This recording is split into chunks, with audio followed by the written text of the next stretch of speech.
If you've been online at all recently, you've probably seen this video. This is one of two clips released by the Department of Defense. Both videos show a thermal image of an unidentified flying object. We're all going against the wind. The wind's 120 knots from the west. The videos have been widely shared and scrutinized. A lot of people think that this is the first real evidence that extraterrestrials exist and that they're visiting us here on Earth. There's just one thing. Most people in the scientific community don't think these videos prove anything.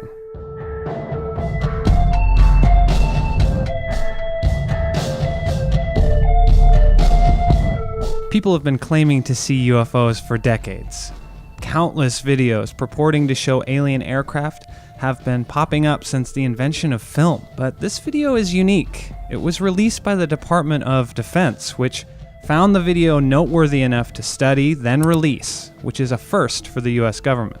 Until 2012, the DoD says it ran a secret advanced aerospace threat identification program. The program was funded by $22 million worth of, quote, black money. Those are funds the Pentagon sets aside for classified programs. Both of us, both airplanes, see a disturbance in the water and a white 40-foot long tic-tac shaped object. This commander was one of the Navy pilots that spotted the UFO. I get over to the 8 o'clock position, it's at about the 2 o'clock position, and I decide I'm going to go and see what it is, and it's about 2,000 feet below me, and I cut across the circle, and as I get within about a half mile of it, it rapidly accelerates to the south in about 2 seconds and disappears. All this seems pretty incredible, right?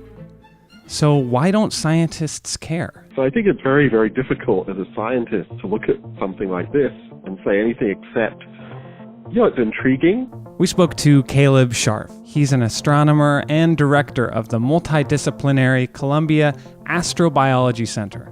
But I would need a vast amount more documentation and context to really understand what's going on here. Yeah, because I think that's exactly, one cannot tell much from the video. That's Carolyn Frew. She's an assistant professor at Purdue School of Aeronautics and Astronautics. Yeah, I would like to know more about what the wind was, kind of what was the turbulence.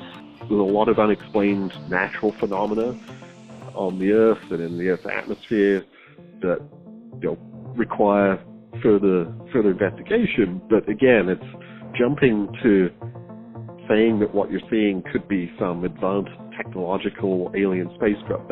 That's a really big leap to make. What they're talking about is the scientific method. Basically, before scientists will accept something as fact, a lot of research and testing has to be done, and it has to take place in a controlled environment. You can't really set up a thorough, proper scientific experiment. It's all reliant on serendipitous data, and that's one of the most difficult kinds of problems to solve in science. So I'm not surprised that we don't have a good answer yet. But these videos were released by the US government. There has to be some significance there, right? I suppose there's a spirit of openness about it, and if you don't know what you're looking at, then throw it out to the world and say, look, this is what we got. You can interpret it in a variety of different ways. If we're just going off of the scientific method, hard evidence and a cacophony of data are the best metrics for explaining this phenomena. But what if you did see it for yourself? Would you still need an experiment to explain it? So bottom line, what do you think this was? I believe, as do the other folks that were on the flight when we visually saw it, that it was something not from this world.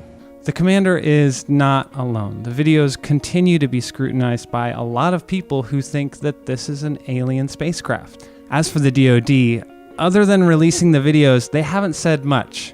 Presumably, they have access to more data from the flight and from reports made immediately after the encounter. Releasing more info could begin to answer scientists' questions. But ultimately, even that might not be enough. On the one hand, I could be really cynical about all of this, but I think it's wonderful that people are intrigued by phenomena that they see out in the world. That's a good thing. That's a positive thing. Our curiosity is a positive thing. And to be honest, if there are any strange things floating around up there, I'd like to know what they are. The difficulty with this kind of problem is that you can't plan for it.